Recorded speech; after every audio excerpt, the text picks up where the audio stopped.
Good morning, नमस्कार, स्वागत है आपका स्टडी IQ यूट्यूब चैनल पर। हमारी चल रही थी रेलवे की सीरीज। रेलवे की सीरीज का आज हमारा डे 112 है।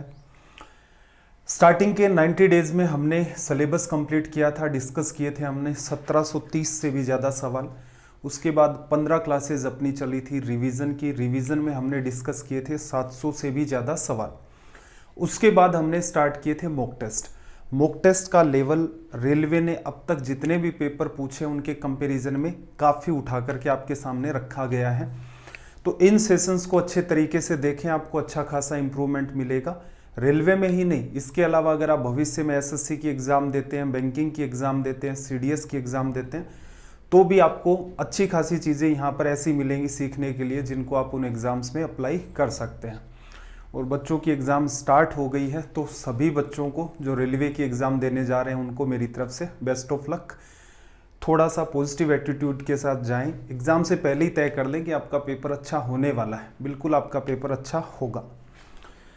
चलो भाई, सेशन स्टार्ट करते हैं। उससे पहले ही आपको दिख रहा है टेलीग्राम पर जाएं, सर्च करें वास्तु स्टडी IQ। ये अपना टेलीग्राम का चैनल है जहाँ पर डेली बेसिस पर आपको क्लासेस के PDF मिलते हैं और क्लासेस के लिंक मिलते हैं। नीचे वाला पार्ट अपना डाउट ग्रुप है जहां आप एग्जाम रिलेटेड अपने डाउट्स पूछ सकते हैं। चलो भाई, सवाल नंबर 1 की बात करते हैं। रिमाइंडर थ्योरम का सवाल है अपना। रिमाइंडर थ्योरम हम लोगों ने पढ़ लिया था ऑलरेडी, कई टाइप के सवाल किए थे। ऐसा सवाल हमने नहीं देखा, इसलिए इसको मॉक टेस्ट में रखा है। रिमाइंडर थ्योरम का पहला सवाल इंपॉर्टेंट कैटेगरी का आप इसे मान सकते हैं, क्योंकि यहाँ पर कुछ चीज़ें हैं जो आपको यहाँ सीखनी है। देखो, 40 की पावर इसने आपसे कुछ कही, 40 की पावर समथिंग समथिंग समथिंग ये चल रहा है अपॉन में 6। ठीक है, इसको भी लिख देता हूँ मैं 41, 42 और 42, 43 और 44, 41, 42, 43, 44। ठीक है भाई, इस सवाल को सोल्व करना है। तो देखो, इसे सोल्व करने का तरीका क्या होगा, बात को अंडरस्टैंड करना। ये जो पूरी की पूरी वैल्यू है, आप मुझे बस इतना बता दो कि ये वैल्यू पूरी की पूरी ओड वैल्यू आएगी या फिर ये पूरी की पूरी वैल्यू इवन वैल्यू निकल के आएगी। ये जो संख्या है 41 की पावर 42, उसकी पावर 43, उसकी भी पावर 44, संख्या इतनी बड़ी है कि मेरे ख्याल से आप अगर इसे नॉर्मल कंप्यूटर से भी कैलकुलेट करेंगे तो भी ये कैलकुलेट नहीं हो पाएगी। बहुत बड़ी संख्या है, 41 की पावर 42, उसकी पावर 43, उसकी पावर 44। क्लियर है? लेकिन आप मुझे इतना तो बता ही सकते हैं, ये पूरी की पूरी संख्या इवन होगी या फिर ओड होगी। सारा का सारा खेल इसी पर टिका रहता है। आप भविष्य में भी कोई और सवाल, मतलब ये एक अपने रेफरेंस के लिए सवाल है, भविष्य में इस पैटर्न का आपको कोई भी सवाल दिखे तो हमेशा ध्यान रखना। एक तो मैंने बात वहां पर मार्क की थी कि कुछ स्पेशल आपके केसेस होते हैं, जैसे 9 के बेसिस पर सवाल पूछता है। 9 की पावर 1 लिखते हो, 9 होता है। 9 की पावर 2 का यूनिट डिजिट 1 होता, सॉरी 9 की पावर 1 का यूनिट डिजिट 9, फिर 1, फिर 9, फिर 1, इस पैटर्न में चलता है। तो ये चीज़ें मैंने आपको स्पेशल मेंशन करके बताई थी कि यही का यही सिनेरियो किसके लिए चलता था, 4 के लिए। चलो उन सारी बातों को छोड़ो, वो आपने मार्क कर रखी हैं। मुझे बस इतना बता दो, ये पूरा का पूरा नंबर इवन है या फिर ओड है। तो देखना, अगर आपको नहीं पता चल रहा तो एक सिंपल सी बात मुझे बताओ, ये जो संख्या लिख रखी है ये कैसी है? 41।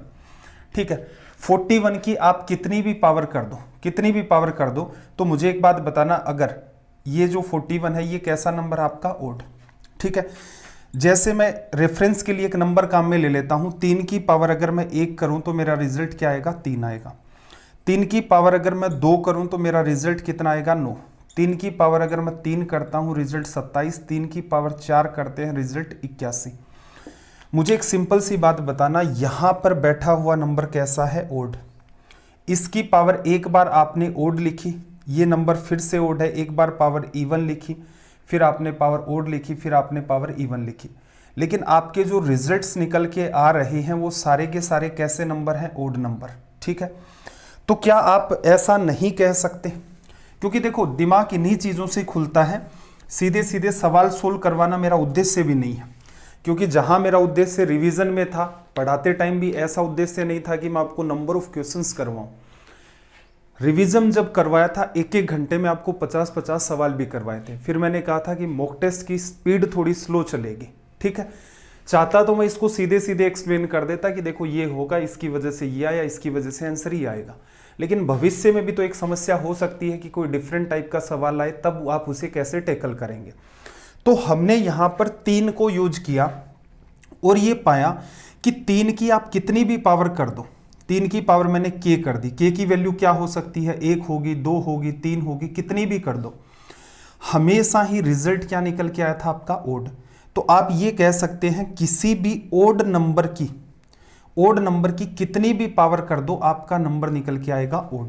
जैसे फिर सोच के देखते हैं 5 के लिए, 5 की पावर 1, 5 खुद ओड नंबर है, पावर 1 करोगे 5 आएगा, 5 की पावर 2 25 ओड आएगा, 5 की पावर 3 125 ओड आएगा। या फिर एक सिंपल सा कॉमन सेंस लगाना कि ओड नंबर को जब आप किसी ओड नंबर से मल्टीप्लाई करते हैं, किसी विषम संख्या को जब विषम संख्या से गुणा करते हैं, तो रिजल्ट क्या निकल के आता है आपका, ओड निकल के आता है। क्लियर है। तो किसी भी ओड नंबर की पावर n है, तो इसका मतलब odd number into odd number into odd number n times है। कितनी बार मल्टीप्लाई कर दो रिजल्ट क्या आएगा आपका, ओड आएगा। चलो यहां तक बात क्लियर है। एक चीज की हमें यहां जरूरत है नहीं वैसे, लेकिन फिर भी देखना, इवन पावर ले लो, इवन नंबर है, जैसे 2 ले लिया, 2 की पावर 1 2 हो गया, 2 की पावर 2 4 हो गया, 2 की पावर 10 1024 लिखते हैं। कितनी भी पावर कर लो, 2 की पावर 3 करोगे 8। क्या कंक्लूजन लिखा आपने कि ओड नंबर, इवन नंबर हमारे पास है, उसकी कितनी भी पावर कर दे हमारा रिजल्ट क्या मेंटेन रहता, हमेशा ही इवन। ठीक है। चलो मेरे ख्याल से जो बात मैं आपको समझाने का प्रयास कर रहा हूं वो आप अच्छे से समझ गए होंगे कि ओड नंबर है आपके पास, उसकी आप कितनी भी पावर कर दे वो नंबर ओड ही निकल के आएगा। इवन नंबर की आप कितनी भी पावर कर दे वो नंबर आपका इवन ही निकल के आएगा। चलो भाई 41 मेरा ओड है, इसकी पावर 42, उसकी पावर 43, उसकी पावर 44। ऑल ओवर कंक्लूजन क्या निकला, 41 की आप कितनी भी पावर कर दें, 41 की आप कितनी भी पावर कर दें, ये ओड नंबर है, तो इसका रिजल्ट क्या आएगा, ओड आएगा। ठीक है। अगर ये बात आपको समझ आती है कि ये कैसे लिखा, तो सीधे सीधे एग्जाम में आपका सवाल कहां से स्टार्ट होता, यहां से, कि 40 की जो पावर दे रखी है वो कैसी है, ओड पावर है, उसमें डिवीजन किसका करना है भाई, हमें 6 का करना है। 6 का अगर मैं इसमें डिवीजन भी कर देता हूं, 36 तक तो डिवीजन हो गया मेरा पूरा पूरा, रिमाइंडर मेरे पास क्या बचेगा, 4। 4 की भी पावर क्या बचेगी, ओड, और अपोन में क्या निकल के आएगा, 6। सवाल अभी भी सोल्व नहीं हुआ। जब अभी भी सवाल अगर आपका सोल्व नहीं हुआ है, तो फिर हम एक दूसरा तरीका फॉलो करते थे। क्या करने, इसमें से आप क्या करो, एक 4 को बाहर ले जाओ, ले लिया, 4 की अब जो पावर बची वो कैसी है मुझे फिर बताना। इस स्टेप से इस स्टेप के अंदर हम लोग जा रहे हैं, तो यहां पर भी एक सीखने लायक बात और निकल के आती है। ठीक है। हालांकि इस सवाल में उस बात का कोई लेना देना नहीं है, लेकिन भविष्य में हो सकता है कोई ऐसा सवाल हमारे पास आ जाए जिसमें उस चीज का यूज हो। देखो 4 गुणा 4 गुणा 4 गुणा 4 कई बार है, लेकिन ओड टाइम्स है। जैसे 4 इंटू 4 इंटू 4 3 बार हो, 4 इंटू 4 इंटू 4 इंटू 4 5 बार हो, 11 बार हो, 13 बार हो, 17 बार हो, कितनी भी बार हो, ये ओड टाइम्स है। आपको पता है, आप एक पावर इधर ले गए, सारी की सारी जितनी भी पावर है सारी की सारी ओड निकल के आई थी, एक पावर आपने साइड में लिख दी, तो इसका मतलब किसी भी ओड नंबर में से एक कम कर दो या उसमें एक जोड़ दो, वो संख्या क्या बन जाएगी, इवन। इसका मतलब ओड पावर्स थी, एक पावर आप इधर ले गए, तो 4 की पावर कैसी बची है, इवन। ठीक है भाई। अब ये वाला पार्ट हम लोग करते ही थे कि 2 से कैंसिल आउट कर दो, यहां 3 बचेगा, यहां क्या बचेगा, 2। 3 का डिवीजन 2 में तो जा ही नहीं रहा है, 3 का डिवीजन 4 में करोगे, रिमाइंडर 1, 1 की इवन पावर, रिजल्ट 1 आएगा, अपोन में 3। लेकिन क्या सीखा था हमने, जिस चीज का आप डिवीजन करते हैं वही चीज आपकी लास्ट में मेंटेन हो, तो ऊपर नीचे 2 का गुणा करेंगे तो नीचे 6 मेंटेन होना कंपलसरी है, क्योंकि इनिशियल लेवल पर जो सवाल है वहां पर आपको क्या दिख रहा है, 6 का डिवीजन। तो यहां से ये क्या हो गया, हमारा रिजल्ट क्या निकल के आ गया, रिमाइंडर। ये बात मैं क्यों सिखाना चाह रहा था, मैं आपको एक ऐसा सिनेरियो बता रहा हूं, मान लो कुछ सवाल ऐसे घूम फिर करके आया आपका, यहां पर जब आप देखते हो तो यहां पर आपके पास क्या मेंटेन हो गया, मान लो किसी केस के अंदर 5 मेंटेन हो गया, उस केस में मान लो हमें डिवीजन करना पड़ा, कटिंग होने के बाद आपका यहां पर 5 मेंटेन होता है, 4 में आप 5 का डिवीजन करते हो, अगर ये पावर इवन है तो रिमाइंडर -1 की वजह से पावर इवन है तो एक ही बचेगा। ये अगर -1 यहाँ बचता, पावर ओड होती तो बाहर क्या आता आपका -1। ये बातें जो मैं आपके सामने बोल रहा हूँ, जिस बच्चे ने रिमाइंडर थ्योरम पढ़ ली है उसी बच्चे को ये बातें समझ में आएंगी। ठीक है, तो मेरे ख्याल से ये बात आपको समझ आ गई होगी। एक बार के लिए फिर से हल्का सा मैं आपको गो थ्रू कर देता हूं कि एक्चुअल में सवाल क्या था। सवाल आपने देखा 40 की पावर 41, उसकी कुछ भी पावर है, पावर ओड चल रही है, ओड की कितनी भी पावर कर दोगे ओड आ जाएगा। फिर आपने देखा कि 40 में डिवीजन करना है 6 का, रिमाइंडर 4, 4 की पावर कितनी आ गई आपकी ओड, 6 का डिवीजन 4 आप बाहर ले लोगे, 4 की पावर इवन बची, यहां पर मेंटेन है 6। इजी वे में सवाल सोल्व हो जाएगा, 2 से कैंसिल आउट कर दो, 3 बचा 2 बचा। अब जब आप रिमाइंडर निकालेंगे यहां से तो 2 बचा हुआ ही है, यहां पर डिवीजन करोगे 1 रिमाइंडर आ जाएगा, 1 की पावर इवन है, 1 ही मेंटेन होगा, 2/3 आ गया। इसे वापस से उसी वे में लिख देंगे कि इसका डिवीजन कर रहे थे, यही डिवीजन आपको लास्ट में भी दिखना चाहिए। तो ये एक्चुअल में इस सवाल का सॉल्यूशन है। ठीक है, एसएससी और सीडीएस के हिसाब से जब हम लोग पढ़ेंगे तो कई सारी थ्योरम भी और होती हैं सवालों को डायरेक्ट करने के लिए। हालांकि जितना हमने पढ़ा उससे काम चल जाता है, बस उन थ्योरम का यूज ये है कि वो 2-3 बातें अगर आपको अलग से पता होती हैं तो आप सीधे सीधे सवाल को हिट मार सकते हैं। चलो भाई, इस सवाल को स्पेशली आप स्टार मार्क कर लेना। मैंने कहा था मॉक टेस्ट में आपको कई सारी चीजें सीखने को मिलेंगी, तो मिलेंगी। क्वेश्चन नंबर 2 की बात कर लेते हैं। 2 भी इंपॉर्टेंट सवाल है।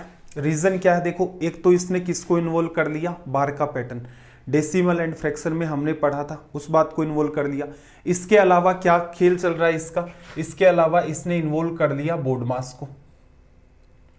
ठीक है, असल में ये पूरा का पूरा सवाल कह दे एक साथ तो वी बोर्ड मास का पैटर्न होता आपका, बार का इसमें इन्वॉल्वमेंट है। अब सोल्व करना, देखो इंपॉर्टेंट बात क्या है भाई, एग्जाम में कब इजी वे में सोल्व करोगे, जो आपको बार का पैटर्न पढ़ाया अगर आपने पढ़ रखा है, बोर्ड मास अगर आपने पढ़ रखा है, तो इस सवाल में कुछ भी नहीं है। सीधे सीधे अगर मैं पहली बात का सॉल्यूशन लिखूं, 2.4 का बार है, डिवीजन किसका आएगा भाई 9 का, 24 में से 2 लेस कर दोगे क्या आएगा 22, इंटू में 6 बाई क्या लिखा जाएगा 9, इंटू में 3 है, फिर क्या है भाई आपका 0.16 का बार, 6 पर बार है ये हो गया, और 16 में से 1 चला गया 15।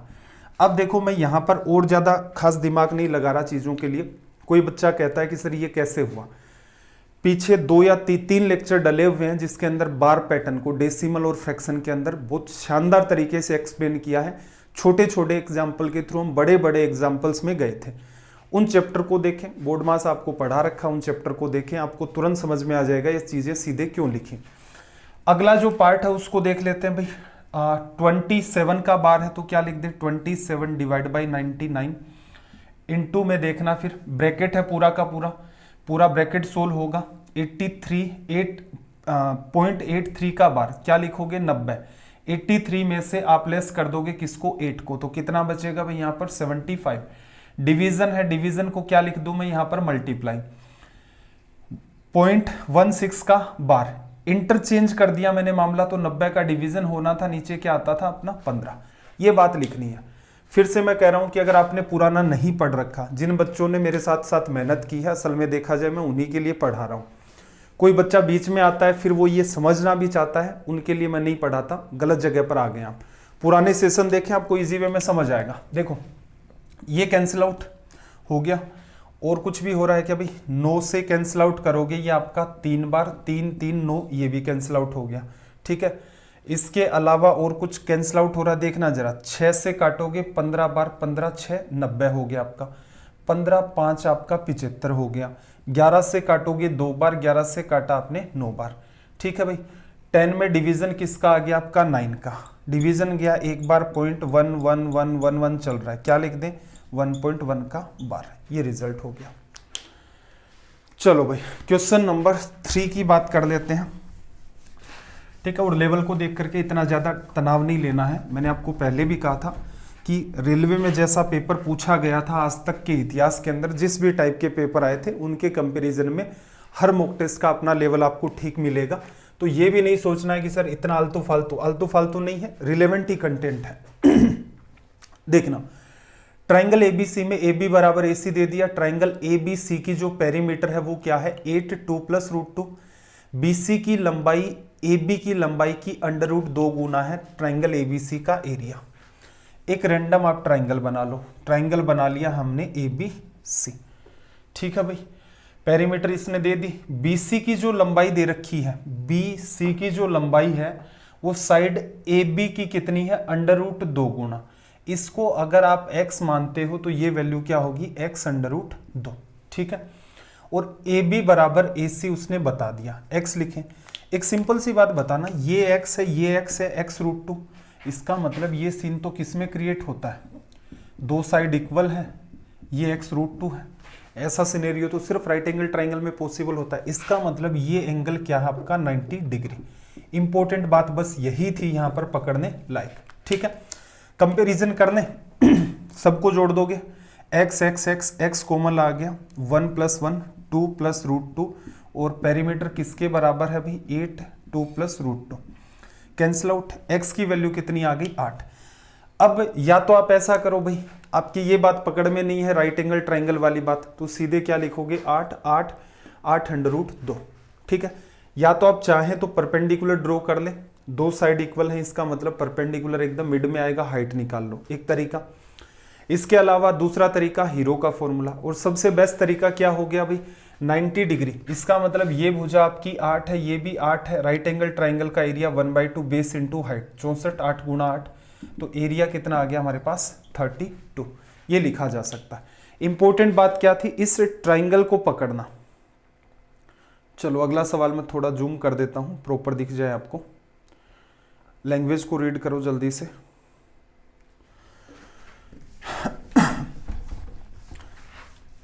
मॉर्निंग का टाइम इसीलिए किया है क्योंकि शाम तक जब क्लास होती थी तब तक पूरे दिन का अंदर आप इधर उधर वीडियो देख करके अपने दिमाग को थका लेते थे। अब सुबह सुबह आपका मूड भी थोड़ा सा ठीक रहता होगा, मैथ्स पढ़ समझ में भी ठीक तरीके से आ जाती होगी।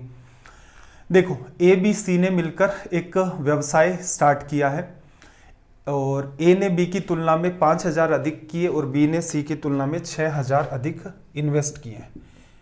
पार्टनरशिप का सवाल है। क्या कहा, ए ने बी से 5 ज़्यादा, ए ने इससे 5 ज़्यादा और बी ने सी से 6 ज़्यादा। इसने x इन्वेस्ट किया, इससे 6 ज़्यादा x प्लस 6 लिख लो और इससे 5 ज़्यादा तो x प्लस 6 प्लस 5 11।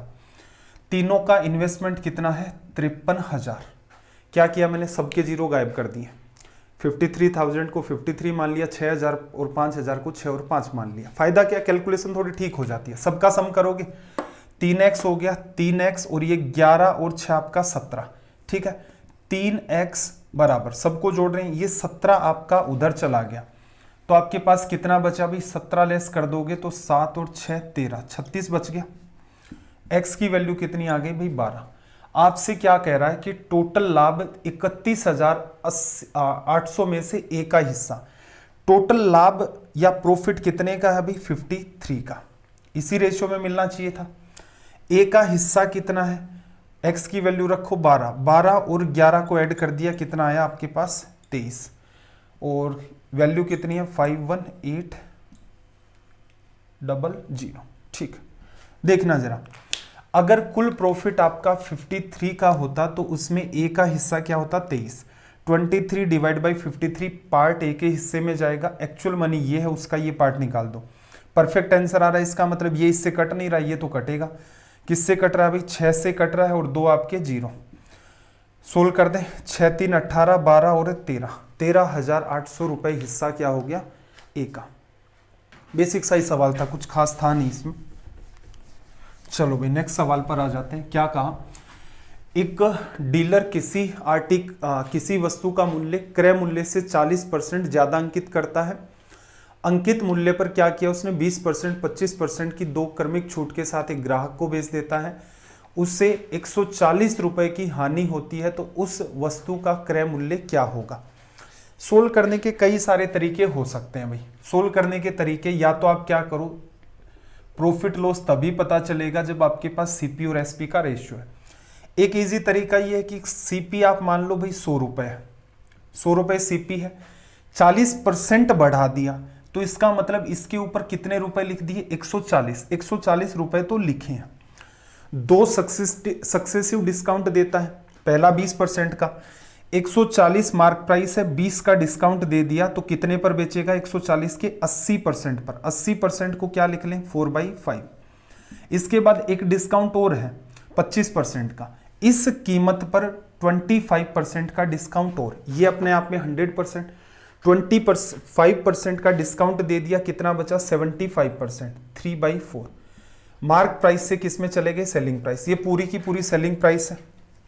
चलो अब उसने लॉस बताया था, आर्टिकल की सीपी आपको निकालनी है। सोल्व कर लेते हैं, जितना हो रहा है 5 × 4 20, 20 की वजह से एक जीरो कट गया, ये आपका आ गया 7। ठीक है, 100 रुपए का आर्टिकल आपका, और भी कट रहा था क्या, एकदम ही कट रहा था भैया, 4 से काटोगे 25 बार। 25 रुपए का आर्टिकल 21 में बेच दिया, कितने का लॉस हुआ भाई, 4 का। 4 का ना होकर के कितने का हो रहा है, 140 का। किससे गुणा किया है देखना जरा, 3 बार 5 बार, 35 से। और आपसे पूछा क्या है, आर्टिकल की कॉस्ट प्राइस, इसको भी 35 से मल्टीप्लाई कर दो। 25 × 5 125, कैरी 12, 75 में 12 जोड़ दिया 87, 875। इजी सवाल है, कुछ खास था नहीं इस सवाल में भी, कि सारा सिनेरियो प्रॉफिट एंड लॉस का करना था, इस वजह से रिजल्ट आ गया। इस सवाल पर स्टार मार्क लगा लो भाई, सीजीएल मेंस का सवाल है, स्टार मार्क लगा लेना। मेंस का है या प्री का ये तो ध्यान नहीं आ रहा है, मेरे ख्याल से है सीजीएल का ही। देखो, cosec 85 degree plus theta minus sec 5 degree minus theta minus ten 55 degree plus theta plus cot 35 degree minus theta. कुछ आपके पास ऐसा सा एक सिनेरियो क्रिएट किया। एक तरीका तो ये होता है, थोड़ा सा मैं आपको बता देता हूं कि एक्चुअल में एक ट्रेडिशनल तरीका इन सवालों को सोल्व करने का क्या था। ट्रेडिशनल तरीका, कोसेक थीटा आपके पास क्या है, 85 डिग्री प्लस का थीटा है, तो इसको क्या कर लिया जाता है, 85, इसमें से मैं 5 जोड़ दूं और 5 घटा दूं, बात वही है ना। 90 डिग्री में से 5 डिग्री लेस कर दिया, 85 डिग्री प्लस थीटा मेंटेन है। लेकिन फायदा क्या होगा कि कोसेक 90 प्लस सेकंड क्वाड्रेंट है, कोसेक की वैल्यू तो पॉजिटिव रहनी है, लेकिन ये कन्वर्ट किस में हो जाएगा, सेक थीटा माइनस 5 डिग्री। ठीक है, अगली टर्म आपको क्या दिख रही है, सेक 5 डिग्री माइनस थीटा। एक बात और भी हमने पढ़ रखी है कि सेक माइनस थीटा बराबर क्या होता है, सेक थीटा। इसी बात में माइनस कॉमन भी ले ले तो ये क्या हो जाएगा, 5 डिग्री माइनस थीटा। तो पहली और दूसरी आपकी टर्म क्या है, यहां से कैंसिल आउट हो जाएगी। एक ये ट्रेडिशनल तरीका है इन सवालों को सोल्व करने का, कि किसी पर्टिकुलर पॉइंट पर या तो आप चीजों को 90 डिग्री प्लस माइनस में कन्वर्ट कर दो, 180 डिग्री प्लस माइनस में कन्वर्ट कर लो, 270 का सहारा ले लो, 360 डिग्री का सहारा ले लो। ठीक है, उससे काम चल जाता है। एक दूसरा सिनेरियो ये भी बनता है, अगर आप थोड़ा सा चीजों को गहराई से समझें और वैल्यू पुट पर ठीक कमांड कर लें, तो आप एक दिमाग लगा सकते हैं कि भाई इसका कोई ना कोई परफेक्ट रिजल्ट आना है। इसने थीटा को यूज किया है, थीटा को यूज करने के बाद भी इसका कोई डिफरेंट मतलब पर्टिकुलर रिजल्ट निकल के आया, परफेक्ट वैल्यू है वो, इसका मतलब थीटा की हर वैल्यू के लिए ये बात जस्टिफाई हो जाएगी। तो बेटर क्या है, थीटा की कोई ऐसी वैल्यू मान लो कि चारों चीजों के अंदर या तो सभी में ही काम आसान हो जाए, या फिर किसी एक जगह, 2 जगह, 3 जगह मामला आसान हो। देखो 85 डिग्री 85 डिग्री है, थीटा की वैल्यू अगर मैं 5 डिग्री रख दूंगा तो ये 90 बन जाएगा। अगला 5 से 5 कट के 0, फिर 55 और 5 60, 35 में से 5 चला गया 30, मामला आसान हो गया। 5 डिग्री रखोगे, साइन 90 की वैल्यू 1 होती है, कोसेक 90 की भी 1, माइनस कोस 0 की 1 तो सेक 0 की भी 1, माइनस क्या आ गया tan 60 डिग्री, वैल्यू क्या होती है √3, फिर प्लस का साइन आपके पास कोट 30 डिग्री जो क्या होता है आपका √3। ये इससे खत्म, ये इससे खत्म, पूरे सवाल का रिजल्ट क्या आ गया 0। सवाल के स्टार इसलिए लगा लेना, इसको सोल्व करने की जो अप्रोच है वो शानदार है। नेक्स्ट क्वेश्चन, लैंग्वेज को देखना जरा। किसी वृत्त के चारों ओर चतुर्भुज ABCD खींचा गया है, AB 8 है, BC आपका 7 है, CD आपका 6 है, AD की लंबाई ज्ञात करें। देखो ये भी ठीक सवाल है। पहले तो मैं थोड़ा सा आपको कॉन्सेप्ट की तरफ ले चलता हूं, इसका क्या कॉन्सेप्ट है, फिर कंक्लूजन की भी बात कर लेते हैं। और इजी वे में ये वैसे भी आपको ध्यान रह जाएगी बात। क्या कह रहा है, किसी सर्कल के चारों तरफ एक क्वाड्रिलेटरल इसने ड्रॉ किया, आपका मन करे वैसा आप इसमें ड्रॉ कर सकते हैं। ये हमने इसको रैंडम बना लिया इस हिसाब से, ठीक। ये आपका ए है, यहाँ बी, यहाँ सी और यहाँ डी। कॉन्सेप्ट कहाँ से आया थोड़ा सा रिलेट कर लेते हैं। एक बात हमने पढ़ी थी ज्योमेट्री पढ़ते हुए, किसी भी सर्कल पर बाहर कोई बिंदु P है, P से आप दो टेंजेंट ड्रॉ कर सकते हो, PA और दूसरी मैंने मान ली PB। टेंजेंट कहाँ तक जाती है ये मायने नहीं रखता, सर्कल पर किस पॉइंट पर टच करती है वो बात मायने रखती है। फिर आपको डिटेल में एक्सप्लेन करके भी बताया था, पिछली क्लास में भी इवन हमने इस बात को देखा था। हमने क्या पाया था कि बाहर एक पॉइंट से आप जो दो टेंजेंट ड्रॉ करते हो दोनों की लेंथ क्या निकल के आती है, सेम टू सेम कॉन्सेप्ट आपका यहां अप्लाई होता है। अप्लाई करके देखते हैं। देखो ए पॉइंट से मान लो यहां पर ये टच कर रहा है P पर, यहां ये पॉइंट आपका Q, यहां आपका R और यहां पर S। अब इन दोनों टेंजेंट की लेंथ सेम होगी क्योंकि A से P, A से S। ऐसे ही ये दोनों जो टेंजेंट है B से P और B से Q ये भी सेम होगी। ऐसे ही C से R और C से Q ये भी आपकी सेम होंगी। ऐसे ही D से R, D से S ये भी आपकी सेम होंगी। मैं इसको नाम A देता हूं, लेंथ A देता हूं तो ये भी A, इसको अगर मैं B कहूं तो ये भी B लेंथ, ये C कहा जाए तो इसे भी C, एंड अगर ये आपका D है तो ये भी आपका D होगा। एक छोटी सी बात यहां पर ऑब्जर्व करना, AB में अगर हम AB के अंदर अगर हम CD को ऐड करें तो लेंथ क्या आती है, A plus B plus C plus D। अगर हम लोग AB के अंदर सामने वाली साइड CD को ऐड करें तो लेंथ क्या आती है, A plus B plus C plus D। ऐसे ही देखो अगर हम BC में ऐड करते हैं AD को तो A plus B plus C plus D आ गया।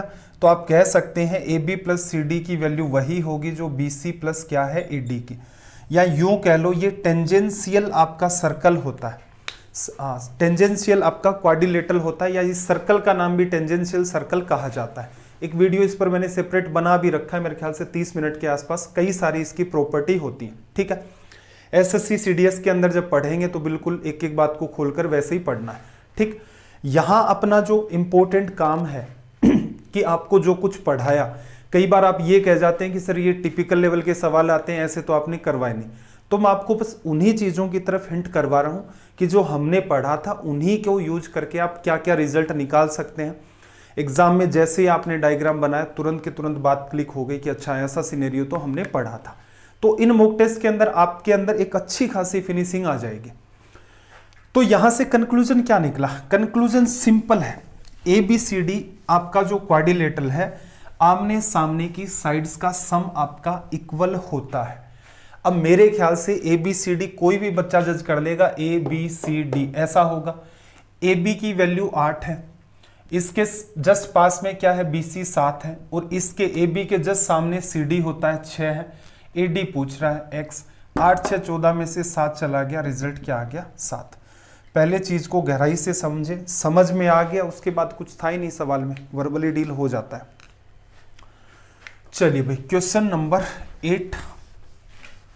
क्वेश्चन नंबर 8 में क्या कहा, एक व्यक्ति 8 किलोमीटर पर आवर की स्पीड से चलता है, हर एक किलोमीटर के बाद 4 मिनट आराम करता है।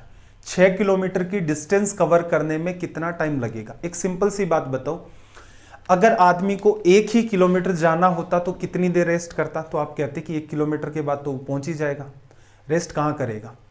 अगर डिस्टेंस 2 किलोमीटर की होती तो रेस्ट, तो 1 किलोमीटर चला 4 मिनट का रेस्ट, फिर 1 किलोमीटर और चला तो 2 किलोमीटर की दूरी तय हो गई। ऐसे 3 किलोमीटर जाता तो क्या होता, 1 किलोमीटर के बाद रुका, 2 किलोमीटर के बाद रुका, फिर तो 3 किलोमीटर आ गया तो 2 बार। 4 किलोमीटर में कितनी बार रुकेगा, 4 किलोमीटर में 1 किलोमीटर के बाद, 2 किलोमीटर के बाद, 3 किलोमीटर के बाद, चौथे किलोमीटर में तो वो आ ही गया। तो कहने का मतलब जितने भी किलोमीटर होते हैं उससे एक कम बार वो रुकता है, फर्स्ट किलोमीटर पर, फिर सेकंड पर, थर्ड पर, फोर्थ पर। जैसे यहां पर 6 किलोमीटर की दूरी तय करनी है तो 5 किलोमीटर तक तो 5 बार रुक ही जाएगा, छठे किलोमीटर में वो डेस्टिनेशन पर पहुंच जाएगा। कल को इसी सवाल में ऐसा कह देता कि 18 किलोमीटर की दूरी तय करनी है, कितनी देर रुका, 17 बार रुका, हर बार 4 मिनट। तो यहां ये क्या है, 6 किलोमीटर की डिस्टेंस में 5 बार रुक गया, हर बार 4 मिनट रुका है, 20 मिनट तो ये हो गए। अब बाकी की दूरी तो उसने चली है ना, तो टाइम कितना होगा, टाइम होगा डिस्टेंस अपॉन में स्पीड। ये मामला मिनट में है, ये किलोमीटर पर आवर में है, तो 60 से गुणा कर दो। देखना 6 सीधे नहीं काटते, चलो 15, 4 से काटा 2 बार 3 बार, 45 मिनट ये, 20 मिनट ये, टोटल रिजल्ट कितना आ गया 65 मिनट। ये हो गया अपना रिजल्ट। रुकने वाली बात को बस थोड़ा सा ध्यान रखना, कैसे हुआ ये इंपॉर्टेंट है। देखो 2 सही 1/3 वर्षों के लिए 10% की दर पर ब्याज गणना वर्ष के अंत में करते हुए एक निश्चित राशि का चक्रवृद्धि ब्याज 1201.60 रुपए होता है, वह धनराशि कितनी है। देखो एक तो आपको एग्जैक्ट कैलकुलेशन करना सिखाया था, ठीक है। एक कैलकुलेशन होती है, आप एक रफ आइडिया लगाते हैं, जो डेटा आपको दे रखा है ना। यहां इस सवाल में भी एक बात और आपको सीखने लायक मिलेगी। एक तो ये होता है कि आप एग्जैक्ट डेटा पर काम करें, एक तरीका ये होता है कि आप एक अप्रोक्सीमेट कैलकुलेशन पर काम कर लें, उससे भी आपका काम चल जाता है। कैसे, देखना जरा, अगर मैं 100 ही रुपए अगर मैं प्रिंसिपल मानूं, क्योंकि 100% के बेसिस पर चीजों को कैलकुलेट करना इजी होता है जब हम लोगों को एक रफ आइडिया लेना होता है। एग्जैक्ट की बात नहीं कर रहे, रफ आइडिया। पहले साल ब्याज कितना मिलेगा, 10%, 10 रुपए, फिर 10 रुपए, फिर 1 रुपए मिल गया। अगला पूरा साल नहीं है, क्या है, पूरा साल होता तो 10 रुपए मिल जाता, लेकिन साल कितना है 1/3, तो इसका मतलब यहां पर 10/3, 3.3 रुपीज ही आपको ब्याज मिलेगा। फिर क्या होगा, ऐसे ही इसका भी इसका भी अगेन क्या करोगे आप, 10% निकालोगे और उसको भी 1/3 करोगे। 1 रुपए आना था यहां पर, उसका 1/3 करोगे तो 0.66 आ जाएगा। ठीक है, मैं जो आपको समझाना चाह रहा हूं, तो देखो अगर ये पूरा साल होता, 10 रुपए मिलता, इसकी वजह से 1 रुपए, इसकी वजह से 1 रुपए, इसकी वजह से 0.1 रुपए। ठीक है, ऐसे सिनेरियो क्रिएट होता। आपको पता है ये जितना भी डेटा आपको दे रखा है ये पूरे साल का है, लेकिन आपको साल का 1/3 हिस्सा ही लेना है। तो ब्याज कितना है, 10 रुपए, 11 रुपए, 12 रुपए, 12.1 रुपए। 12.1 रुपए ना होकर के 1/3 करोगे तो लगभग 4 रुपए ब्याज मिलेगा। अब एक बात बताओ, कंपाउंड इंटरेस्ट कितना मिला 100 रुपए पर, 100 रुपए पर 10, 20, 4, 24 और 1, 25। 100 रुपए पर आपको 25 रुपए के लगभग कंपाउंड इंटरेस्ट मिला है। तो इसका मतलब जितना भी पैसा है उसका लगभग आपको 1/4 क्या मिलेगा, कंपाउंड इंटरेस्ट।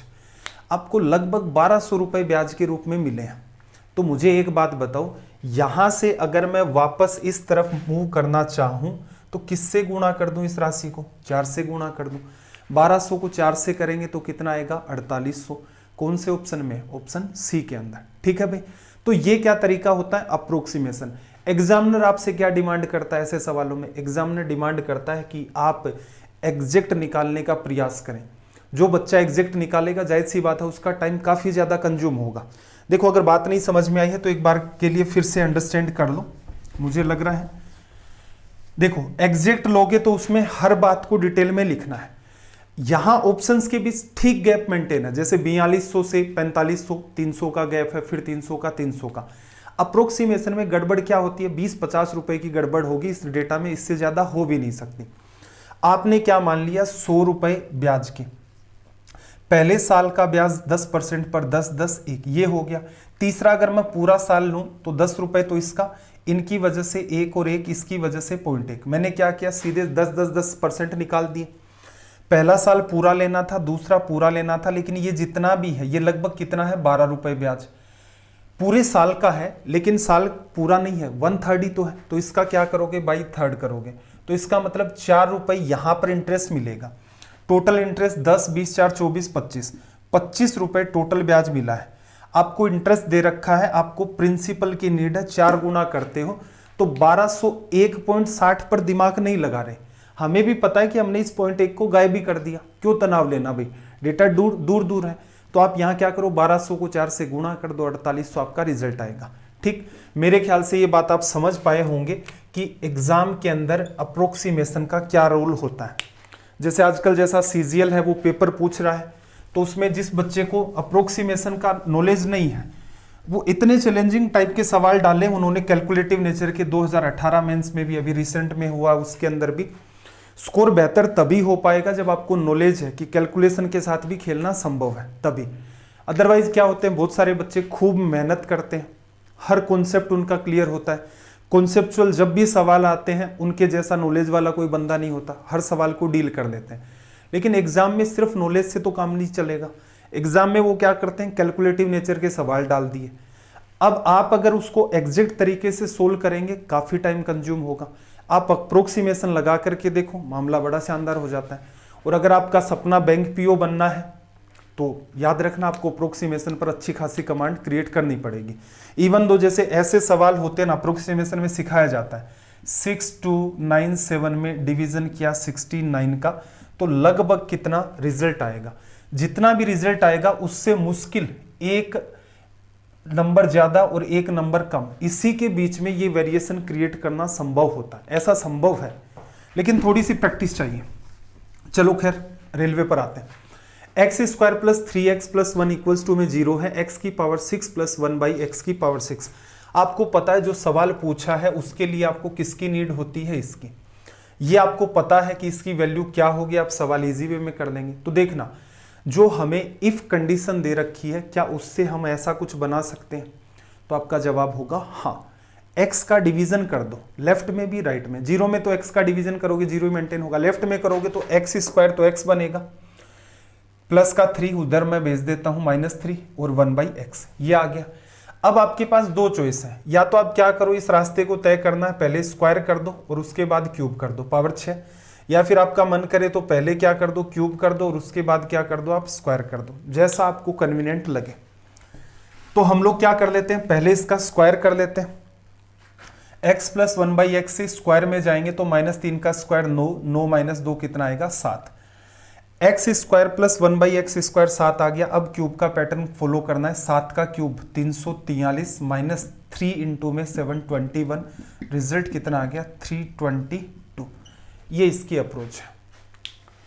7 पैटर्न पढ़े थे, 8 पर्टिकुलर वैल्यूज भी पढ़ी थी, मेरे ख्याल से भूले नहीं होंगे अभी तक उन चीजों का। 11 नंबर में देखना, जब लाइट हाउस समुद्र तल से 101 मिनट, थोड़ा सा गड़बड़ हो गया ना मामला, इंग्लिश में क्या है, as observe from the top of a land, हाँ ठीक है चलो। जब लाइट हाउस समुद्र तल से 120 मीटर ऊपर के शीर्ष से देखा जाता है, 1 मिनट ये क्या कह दिया यार इसने, इंग्लिश में आओ भाई। As observe from the top of a lighthouse 120√3 metre above the sea level. देखो सवाल क्या कह रहा है कि एक लाइट हाउस है जो समुद्र तल से 120√3 मीटर की ऊंचाई पर है।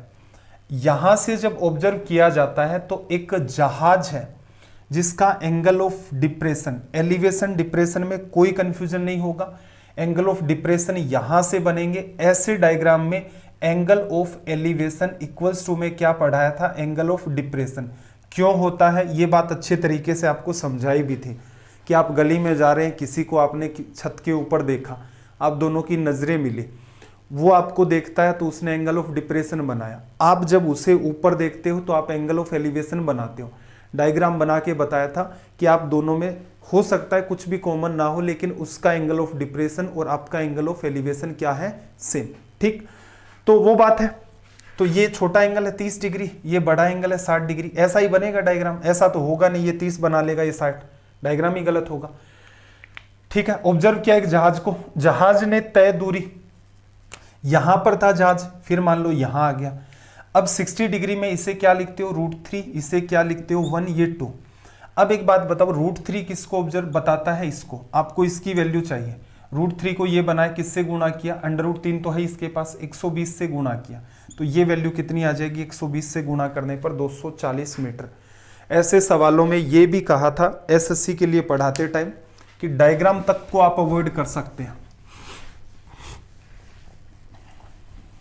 12 का देखना भाई, सवाल नंबर 12, जब 200 को एक धन पूर्णांक x से विभाजित किया जाता है तो शेष 8 प्राप्त होता है। x के कितने मान हो सकते हैं? अगर आप कंटिन्यूअस मॉक टेस्ट देख रहे हैं तो पीछे भी मैंने एक ऐसा सवाल उठाया था, उतनी मेरे ख्याल से आज डिटेल में जाने की नीड नहीं होगी। मेरा प्रयास ये रहेगा कि आप इजी तरीके में ही बात को समझ जाएंगे। देखो, जब 200 को एक धन पूर्णांक मतलब 200 में जब आप x का डिवीजन करते हैं तो रिमाइंडर क्या निकल के आता है भाई? 8। आपसे पूछ रहा है x की ऐसी कितनी संभावनाएं हैं। आपको मैंने ये कहा था कि 200 में अगर डिवीजन आप x का करते हैं तो ये बात तय है कि 192 में x का डिवीजन होगा ही होगा। कहा जा सकता है ना, 192 में x का डिवीजन हो गया, इसका मतलब बचेगा क्या आपके पास? 8।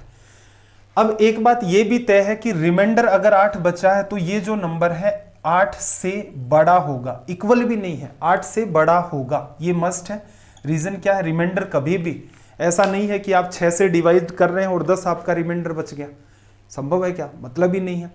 तो 8 से छोटी संख्या होगी तो 8 में भाग फिर चला जाएगा तो कुछ और रिमाइंडर निकल के आएगा। ये बात हमने पीछे मॉक टेस्ट में देख ली थी। इंपॉर्टेंट बात ये थी कि भाई 192 में कितने ऐसे नंबर हो सकते हैं जिनका डिवीजन चला जाए। ये दो कॉन्सेप्ट से मिलकर के बना हुआ सवाल है। एक तो हमने जो रिमाइंडर थ्योरम पढ़ा था वो, और प्लस एक हमने पढ़ा था नंबर ऑफ फैक्टर्स, हलों की संख्या, ठीक है, सॉरी गुणनखंडों की संख्या। फैक्टराइजेशन करोगे, फैक्टराइजेशन के अंदर या तो थोड़ा सा दिमाग लगाओ, जैसे 64 को आप 3 से मल्टीप्लाई करते हैं 192 आता है।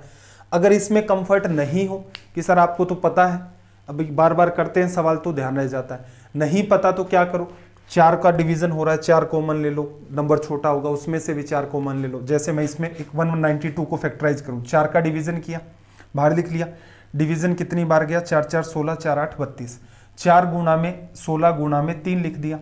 ये 2 की पावर 4 है, ये 2 की पावर 2 है, तो 2 की पावर 6 इंटू में 3 की पावर 1 लिख दिया, कोई तनाव नहीं है। या फिर अगर आपको पता है कि 2 की पावर 6 64 गुणा में 3, 64 इंटू 3 आपका क्या होता है? 92 लिख लिया। तो इस नंबर को आप ऐसे लिख सकते हो, और इसकी वजह से अगर आप पावर के अंदर ब्रेक कर दिया, रीजन आपको पता है ना ऐसा ही क्यों लिखते हैं और तरीका क्यों नहीं है। और फैक्टर कितने निकलेंगे? टोटल 6 है तो यहां 7, 1 है तो यहां 2, टोटल कितने बनेंगे भाई आपके पास? फैक्टर 14, ठीक है।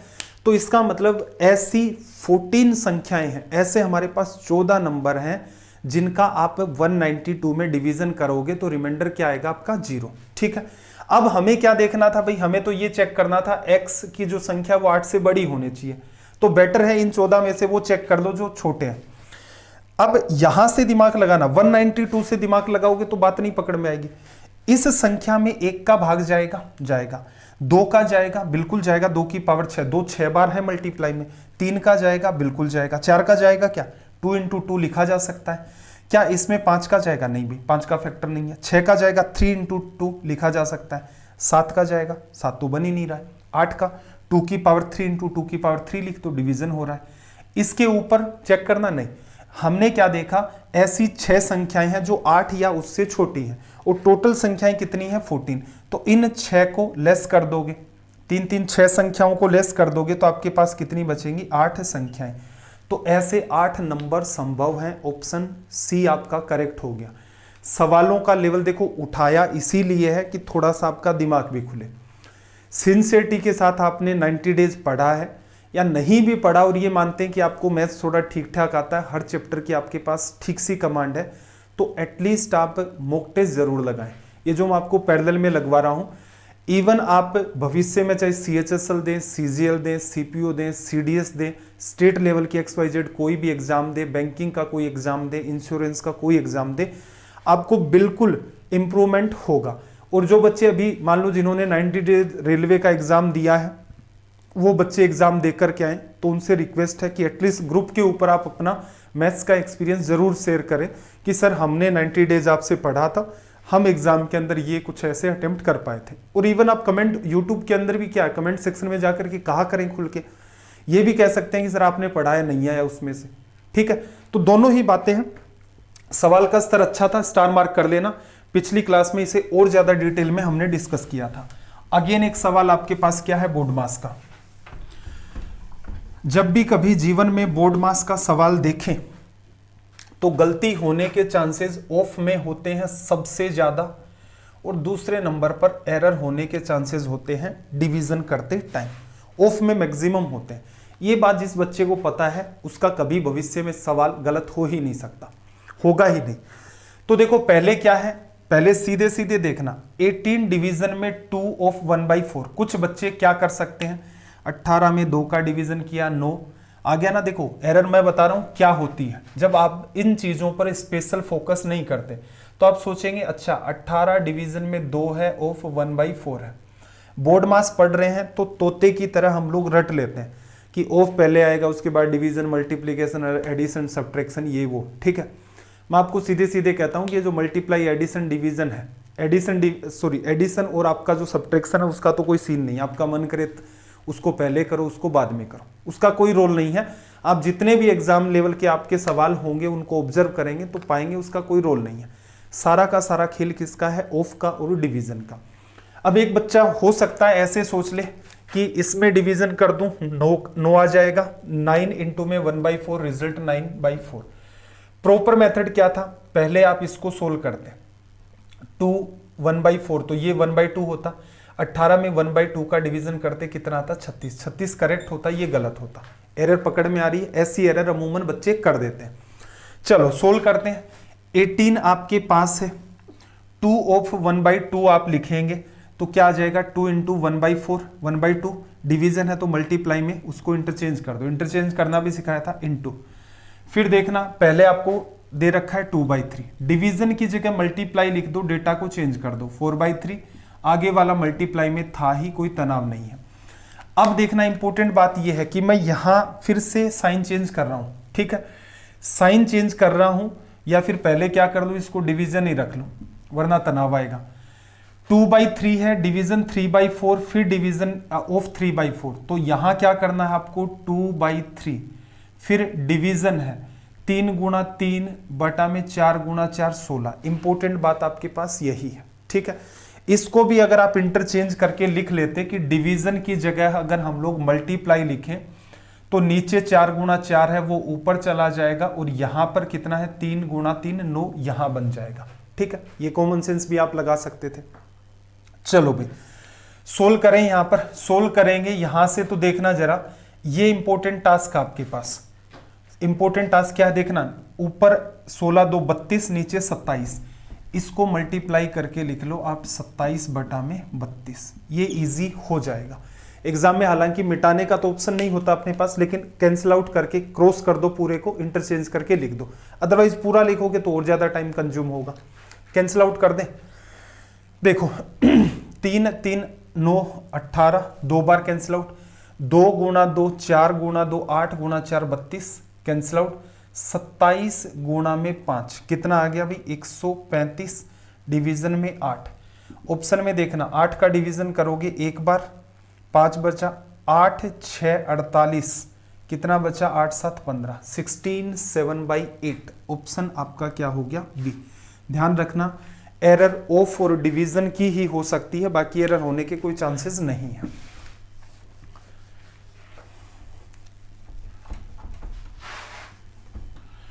देखो ए और बी एक ही समय पर एक्स और वाई स्थानों से एक दूसरे की ओर बढ़ते हैं। ए की चाल बी की चाल से 20% ज्यादा है। रास्ते में मिलने के बाद ए और बी को क्रमशः वाई और एक्स तक पहुंचने में 2.5 घंटे और x घंटे लगते हैं। याद आ रहा है कुछ पैटर्न, देखो स्पीड ऑफ ए, या फिर ऐसा लिख लेते हैं, ए की स्पीड अपॉन में बी की स्पीड बराबर, पैटर्न याद आ रहा है, इंपॉर्टेंट पैटर्न था ये, स्टार मार्क करवाया था चैप्टर के अंदर। क्या लिखते हो यहां पर, टाइम, एक मिनट फिर गड़बड़ हुई, देखो यहां इंटरचेंज हो रहा था, बी का टाइम अपॉन में ए का टाइम, इसका क्या कर रहे थे, अंडर रूट।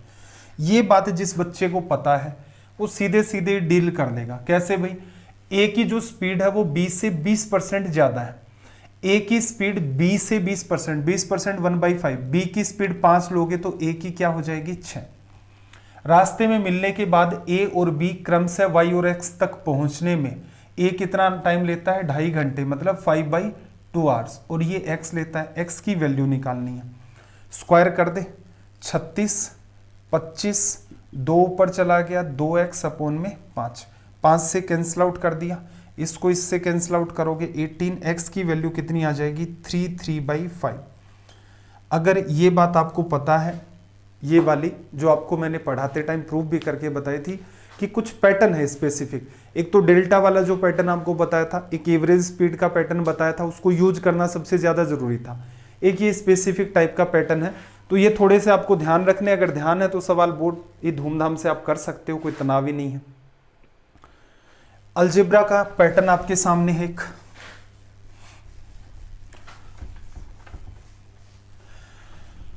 देखो क्या कहा कि ये वाली जो बात है ये किसके बराबर है तो देखो किसी पार्ट को आप क्या करो, ऐसे सवालों में क्या कहा था कि जैसे ए को 0 कर लें तो मामला गड़बड़ हो रहा है ना, सब में ही 0 बन जाएगा ऑप्शंस में, और ब्रैकेट को देखें तो b माइनस सी है, दूसरे में माइनस बी और सी है, तो आप ऐसा कर दो b बराबर सी ले लो क्या बचा, a cube plus a cube minus 8a cube, जो सवाल है उसकी वैल्यू क्या बन गई, -6a क्यूब।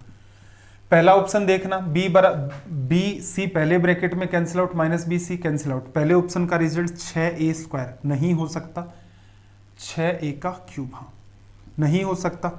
दूसरा ऑप्शन देखना, 6 से b और c कट गया, b और c कट गया, 6 से into a into minus A, -6a cube हो सकता है। थर्ड ऑप्शन, चारों चेक करने थे ना, बताया था इस टाइप के कई सवाल हो चुके हैं अब तक अपने मॉक में भी, b से c कट गया, b से c कट गया, ये कितना आ गया 3a², और अगला देखोगे तो b से c, तो चौथा ऑप्शन -3a², ये गलत, ये गलत, करेक्ट आपका क्या होगा b, सबसे बेस्ट ये है। इसमें भी फंस रहे हो, दो ऑप्शन कॉन्ट्राडिक्ट हो गए, वैल्यू चेंज कर लो, बी और सी की कोई वैल्यू मानना चाहो वो मान लो, तीनों की वैल्यू मानना चाहो वो मान लो, वैल्यू बस ध्यान में ये रखना टिपिकल ना हो। 16 का देखना, सोल्व करने की अप्रोच, या तो आप चाहें तो सी एंड डी रूल अप्लाई कर दें, एक तरीका तो आपका ये है, ऐसा नहीं करना चाहते दूसरा तरीका सोल्व कर दो भाई, 5 गुणा में sec -10 इंटू में 3 इंटू में sec +10, sec थीटा पर दिमाग लगाओ, 5 sec थीटा, 3 sec थीटा, 3 इधर आ जाएगा तो क्या आ गया 2 sec theta, -5 tan theta, 3 tan theta right में भेज दोगे तो 8 tan थीटा। अब बात को ऑब्जर्व करना, ये 1 अपॉन कोस है, ये साइन अपॉन कोस है, कोस से कोस कट गया, साइन थीटा, 2 से इसको काटोगे तो क्या आ जाएगा 1/4, ये रिजल्ट आ गया। ये किसको बताता है भाई, परपेंडिकुलर को, ये किसको बताता है, हाइपोटेनस को। अगर आपको चाहिए बेस, सिखाया हुआ है, बेस क्या आएगा, √16 - 1 √15 लिखोगे। अब जो सवाल पूछा उसे सोल्व कर दो, कोसेक थीटा की तो सीधे सीधे ही वैल्यू क्या होगी 4, ऊपर नीचे 4 आ गया, प्लस और माइनस क्या लिखना है आपको, कोट थीटा, कोट थीटा लिखोगे तो क्या लिखोगे, बेस अपॉन परपेंडिकुलर, √15 अपॉन में 1, तो यहां क्या बनेगा √15, और ये भी आपका √15। ऑप्शंस इस वे में नहीं दे रखे हैं, मतलब उसने रेशनलाइजेशन किया, तो ऊपर नीचे किसका गुणा कर दें हम लोग, 4 प्लस √15 का, यही करते थे। नीचे देखो 16 - 1 15, यहां गुणा करोगे, ये पार्ट इससे कैंसिल आउट होकर 1 बन गया। इसे सोल्व कर दो, a plus b into a plus b, तो a प्लस बी का होल स्क्वायर, a का स्क्वायर 16 और 15 31, प्लस 2 इंटू में दिस 1 इंटू में दिस 1, 8 √15, ये आ गया अपना रिजल्ट। ठीक है भाई, कौन सा ऑप्शन जस्टिफाई है, पहला ही ऑप्शन अपना जस्टिफाई कर रहा है। 17 नंबर का सवाल देखना भाई, क्वेश्चन नंबर 17।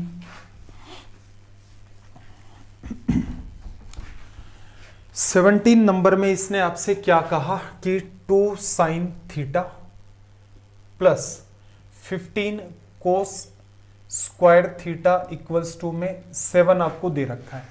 थीटा की वैल्यू 0 से 90 के बीच है, ना तो 0 है ना ही 90 है। अपने पास क्या क्या समाधान है, थीटा की वैल्यू 30 रख लो, 45 रख लो, 60 रख लो, रिजल्ट 7 बन रहा है। ये तो स्क्वायर की टर्म है, 30 रखो, 45 रखो, 60 रखो, ये वैल्यू तो परफेक्ट आप क्रिएट कर लोगे, हालांकि रेशनल नंबर बनेगा।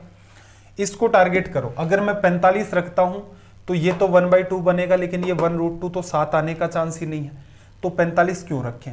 अगर मैं 60 रखता हूं तो ये √3/2 बनेगा, ये 1/4 बनेगा। √3 को कहां लेकर जाओगे, 7 नहीं बन सकता। एक छोटा सा चांस ये बनता है कि थीटा की वैल्यू हम लोग चाहें तो एक बार के लिए रख के देख सकते हैं, कितनी, 30 डिग्री।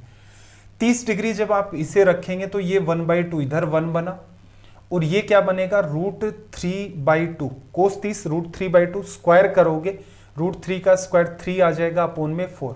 ठीक है, तो 15 गुणा में 3/4, क्या ये 7 बन सकता है, नहीं बन सकता, साफ साफ दिख रहा है। रीजन 4 का डिवीजन करोगे इसमें, ये तो वैल्यू पॉइंट में आएगी।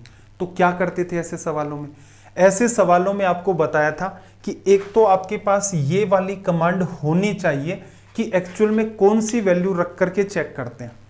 वैल्यू सेट हो गई तो सवाल में कुछ है नहीं, वैल्यू सेट नहीं हुई तो पैटर्न को क्वाड्रेटिक की फॉर्म में बदलना है। क्वाड्रेटिक में या तो साइन थीटा को कोस में बदल लो या कोस को साइन में। साइन थीटा सिंगल है, बदलना कोस में चैलेंजिंग होगा। कोस स्क्वायर थीटा है, उसको क्या लिख सकते हो, 1 - साइन स्क्वायर थीटा। अब देखना मैंने क्या किया एग्जाम में, ये बात आपने माइंड में देख ली थी, रीजन आपको बता दिया। 15 इंटू में 1 - साइन स्क्वायर थीटा है, 15 माइनस का 15 साइन स्क्वायर थीटा, राइट में भेज दिया 15 साइन स्क्वायर थीटा। इधर 2 साइन थीटा था, भेज दिया माइनस का 2 साइन थीटा। यहां पर क्या था 15, उधर क्या है 7, -15 जाएगा तो माइनस का 8। अब थोड़ा सा जो आपको पहले पढ़ाया था उसको देखना, इन दोनों का मल्टीप्लाई माइनस का 120 है, 2 आप इसके फैक्टर करोगे तो क्या क्या होंगे, एक पॉजिटिव होगा एक नेगेटिव, तभी -120 आएगा, नेगेटिव वाला बड़ा तो -12 और प्लस का 10। रूट निकालोगे तो ये वैल्यू प्लस, ये वैल्यू माइनस, प्लस इसका भी हम लोग डिवीजन करते थे। सब कुछ सिखाया हुआ है, एक सिंगल बात ऐसी नहीं कर रहा हूं जो मैंने आपको नहीं सिखाई थी। अब एक बात बताओ, वैल्यू नेगेटिव तो हो ही नहीं सकती, रीजन समझना यहां पर क्यों, क्योंकि थीटा की वैल्यू 0 से 90 के बीच है, और जो कुछ भी आपको दे रखा है इसके हिसाब से वैल्यू किसकी निकली है, ये सारी की सारी, इसे भी ऑब्जर्व करना, साइन थीटा की 15x² - 2x - 8, x की वैल्यू निकलती थी, वैसे ही x की जगह क्या है, साइन थीटा। साइन थीटा की वैल्यू -10/15, पहले क्वाड्रेंट में तो पॉजिटिव होती है, इस वजह से ये नहीं हो सकती, ये वैल्यू है। इसको भी इजी करके देखोगे तो 3 से कैंसिल आउट किया, 4/5, ये परपेंडिकुलर, ये आपका हाइपोटेनस, अगर बेस चाहिए 5 और 4 की वजह से 3। चलो अब सोल्व कर देते हैं। टेन थीटा क्या होगा, perpendicular upon base 4/3, plus cos theta क्या होगा, बेस अपॉन हाइपोटेनस 3/5, और फिर सेक थीटा की बात करोगे तो 5/3। एलसीएम कितना आ गया भाई, 15, ये 20 बन गया, ये आपके पास 9 बन गया, ये आपके पास 25 बन गया। 25, 20, 45 में 9 जोड़ दिया, कितना आ गया, 52/15, 52 डिवाइड बाई 15। सोल्व करोगे तो डिवीजन देखना कितनी बार हुआ, ये तो गड़बड़ हो गई ना, 52 नहीं आएगा भाई, 20 20 54 आएगा, 54 डिवाइड बाई 15, 3 बार डिवीजन, कितना बचा 9, 9/15, 3 से कैंसिल आउट कर दोगे 3/5। अब देखो ये सवाल है कैलकुलेटिव नेचर का, अब कितना भी जी जान लगा ले इस सवाल को आसान नहीं कर सकते। अब कुछ बच्चों के मन में विचार आ रहा होगा, अमूमन बच्चों के मन में यहाँ पर विचार आ जाता है कि सर ऐसे करेंगे एग्जाम में, बिल्कुल ऐसे ही करना पड़ेगा। अगर आप इसे और सुंदर सुंदर लिख करके करेंगे तो ये और ज़्यादा बड़ा हो जाएगा, इससे जस्ट डबल। एक चीज़ जो मैंने आपको यहाँ सिखाई ये आपको फ़ायदा करती है, क्रॉस चेक करते हैं कि कोई थीटा की वैल्यू जस्टिफाई कर रही है या नहीं कर रही। तो एक ये बात मैंने सिखाई थी कि एक ही वैल्यू को कैसे चेक करके देखना होता है, बाकी पर दिमाग नहीं लगाना, ठीक है। अब कई बच्चों का यही कहना होता है, देखो हर सवाल 10 सेकंड, 15 सेकंड, 20 सेकंड में नहीं होता, ये मिथ है आपके दिमाग में। अगर ऐसा होता या फिर ऐसा कोई धरती पर ऐसा कोई टीचर हुआ होता तो क्या आप उसको देखे बिना रह जाते अब तक। मुद्दा ये है कि या तो आपको ऐसे सवाल करवाए जाएं, सारे के सारे ही वो जिनको हम 10-15 सेकंड 5 सेकंड में सोल्व कर दें, इससे आपको खुशी मिलती रहती है। टीचर को देखकर ये लगता रहता है कि हाँ ये ठीक है यार, ये सारे ही सवाल 10 सेकंड में करवा देता है, 15 सेकंड में करवा देता है, इससे शानदार नहीं हो सकता। एक दूसरा पार्ट है कि मैथ को रियलिटी के साथ पढ़ाओ, एग्जाम में पूछे गए सवाल हैं उनको साथ में रख करके पढ़ाओ, तो एग्जाम में बहुत सारे ऐसे सवाल हैं। अदरवाइज आप मुझे एक सिंपल सी बात बताना, कितने बच्चे आपने देखे होंगे सीजीएल का जैसे पेपर 120 मिनट का होता है, अगर सच में ये एक सवाल आपका सोल्व हो जाए 30 सेकंड के अंदर भी, रीड किया और विद इन 30 सेकंड सोल्व हो गया, तो एक बात बताओ 100 सवालों को सोल्व करने में तो 85 मिनट लगे। 10 मिनट और बढ़ा लो भाई, 1 घंटे के अंदर पेपर खत्म हो जाएगा। आप अगर पढ़ने लिखने में थोड़े और कमजोर हैं, आप 70-80 मिनट में खत्म कर देंगे, 90 मिनट में कर देंगे। 120 मिनट में बच्चों से पेपर खत्म नहीं होता। तो रीजन क्या है, थोड़ा सा रियलिटी में जिए, थोड़ा सा इंसान को तार्किक होना जरूरी है। तर्क जानते होंगे मेरे ख्याल से आप, कि कोई भी चीज आपने सुनी और सीधे सीधे कह दिया, किसी ने कहा वो गलत है, आपने तुरंत कह दिया हाँ गलत है गलत है।